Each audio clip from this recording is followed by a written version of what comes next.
सूचना केवल हमारे विचार हैं, वित्तीय सलाह नहीं। निर्णय लेने से पहले खुद शोध करें। किसी भी लाभ या हानि के लिए हम उत्तरदायी नहीं हैं। आज हम देख रहे हैं LMW लिमिटेड के 2025-26 Q1 की standalone financial performance. Starting with the sales, पिछले क्वार्टर से सेल्स में -13% का डिक्रीज हुआ है, मगर कंपनी ने पिछले साल के मुकाबले 4% का सेल्स इंक्रीज रिपोर्ट किया। Expenses -10% quarter on quarter decrease हो गए हैं, जो साल भर के 2% के राइज के साथ अलाइन करता है। एक्सपेंसेस में डिक्रीज अच्छा है, लेकिन सेल्स में डिक्रीज निराशा की बात है। ऑपरेटिंग प्रॉफिट, जो पिछले साल के कंपैरिजन में 92.5% अप हुआ है, quarter on quarter around -55% decrease हुआ है। Operating profit margin OPM annual basis पे 2% से इंक्रीज हुआ है और पिछले क्वार्टर के कंपैरिजन में -3.5% से डिक्रीज हुआ है। एक्सेप्शनल आइटम्स को ऐड करके अदर इनकम पिछले क्वार्टर के कंपैरिजन में 4% बढ़ गई, बावजूद इसके ईयरली ग्रोथ 19% हुई है। डिप्रिशिएशन कॉस्ट्स में 1.5% का क्लाइम देखने को मिला और ईयरली बेसिस पे 12% का इंक्रीज देखा गया। प्रॉफिट बिफोर टैक्स एनुअली 85% बढ़ा, लेकिन प्रीसीडिंग क्वार्टर से -48% डिक्रीज हुआ है। इस साल कंपनी ने 29% टैक्स पे किया और क्वार्टरली कंपनी ने 25% टैक्स पे किया है। नेट प्रॉफिट ने ईयर ऑन ईयर 96% का इंक्रीज दिखाया, लेकिन लास्ट क्वार्टर से -50% का कंट्रैक्शन हुआ है। इस क्वार्टर के दौरान कंपनी का परफॉर्मेंस इतना अच्छा नहीं रहा। नेगेटिव नेट प्रॉफिट लॉसेस को इंडिकेट करता है।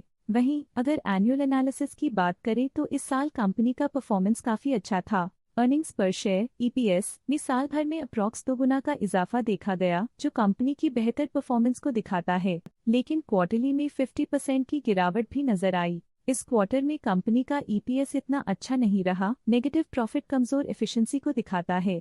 LMW लिमिटेड के फाइनेंशियल स्नैपशॉट को रिव्यू करते हुए कुछ मुख्य ट्रेंड्स सामने आए हैं, जो कंपनी की परफॉर्मेंस पे रोशनी डालते हैं। जून 2022 से जून 2025 तक LMW लिमिटेड की फाइनेंशियल जर्नी में सबसे पहले बात करते हैं सेल्स की। इस साल सेल्स में -28% की गिरावट आई है और पिछले 4 सालों में भी -18.5% की गिरावट देखी गई है, जो एक लंबे समय तक गिरावट को दर्शाता है। 3 साल पहले के बढ़ती हुई सेल्स के बाद पिछले 2 सालों से सेल्स गिर रही है, जो ग्रोथ मोमेंटम बनाए रखने में चुनौतियां दिखाता है। अब बात करते हैं एक्सपेंसेस की। इस साल एक्सपेंसेस -26% घाट गए हैं और पिछले 4 सालों में -16% की कमी आई है। इस साल हालांकि एक्सपेंसेस सेल्स से थोड़ा ज्यादा बढ़े हैं, मगर ग्रोथ रेट्स का करीब होना स्टेडी ऑपरेशनल कॉस्ट को दर्शाता है। चैलेंजेस से गुजरते हुए ऑपरेटिंग प्रॉफिट ने इस साल -55% की डाउनटर्न देखी, जो एक ट्रेंड को कंटिन्यू करता है पिछले 4 सालों में -50% की डिक्लाइन के साथ। एक वृद्धि के बाद पिछले 2 सालों से ऑपरेटिंग प्रॉफिट गिर रहा है, जो कुशलता बनाए रखने में चैलेंजेस को दर्शाता है। कठिन दौर से गुजरते हुए नेट प्रॉफिट में इस साल -14% की गिरावट आई है, जो पिछले 4 सालों में -2% की गिरावट के साथ चुनौती पेश करता है। पिछले 2 सालों से नेट प्रॉफिट में गिरावट आई है, जो ऑपरेशनल चैलेंजेस या मार्केट कंडीशंस पर चिंता बढ़ा सकती है। EPS के लिए रास्ता कठिन रहा है। इस साल EPS -31% डिक्रीज हुआ। पिछले 4 सालों में कुल मिलाकर -21.5% की गिरावट हुई है। एक इजाफे के बाद पिछले 2 सालों में EPS गिर रहा है, जो कुछ चैलेंजेस को दर्शाता है जिन्हें स्ट्रेटेजिक रिव्यू की जरूरत है। चलिए अब बात करते हैं शेयर होल्डिंग पैटर्न की। LMW की शेयर होल्डिंग रिपोर्ट्स कुछ इस प्रकार की हैं, जो अननोन 2025 के तक चलता है।